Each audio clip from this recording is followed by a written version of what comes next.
The 10-Day Bridge.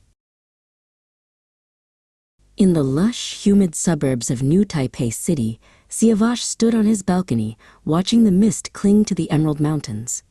At 45, his hair was peppered with silver, a map of the years spent between the roar of Iranian dams and the quiet rhythm of teaching English. He looked at his phone. The date on the screen marked his birthday.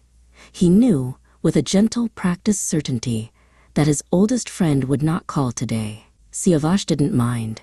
In their friendship, he was the keeper of dates, and Saeed was the keeper of the present moment. Siavash's mind drifted back to Tehran, to the sun-drenched tarmac of the airfield where their fathers worked. Mr. Yusuf and Qassem Aga were giants in blue jumpsuits, smelling of jet fuel and peppermint tea. They moved through the logistics of aircraft parts with a synchronized grace, their laughter echoing against the metal hangars. It was a world of steel and sky, where two young boys played among the shadows of giant wings, imagining they could fly anywhere in the world. The best days were the escapes to the village. The dusty heat of the city would give way to the cool breath of the Alborz Mountains.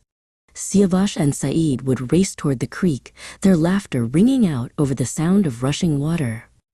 While their fathers prepared the charcoal for kebabs, the boys would sit on a patterned rug under a mulberry tree, sharing secret dreams of the future.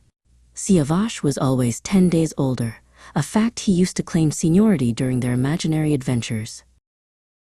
Life eventually pulled them into different orbits. After their military service, they stood at the airport, the very place their fathers had kept running, and said their goodbyes. Saeed flew toward the tropical humidity of the Philippines to master the art of dentistry. Siavash headed for the bustling streets of Malaysia to immerse himself in the English language. They were young men then, carrying the hopes of two fathers who had spent their lives ensuring others could take flight. Decades later, Saeed's life was firmly rooted in the heart of Tehran. He had become a respected dentist, his hands moving with the same precision his father once used on engines. His clinic was a place of warmth, often visited by his wife, Bahar, and their 5-year-old son, Dayan. Saeed would often look at Dayan and see glimpses of the airfield, a legacy of hard work and kindness that Bahar nurtured in their home every day. In Taiwan, Siavash had built a different kind of sanctuary. He had traded the concrete of dam engineering for the whiteboard of a classroom, finding joy in the curious eyes of his students. At home, his wife Elaine brought the flavors of her heritage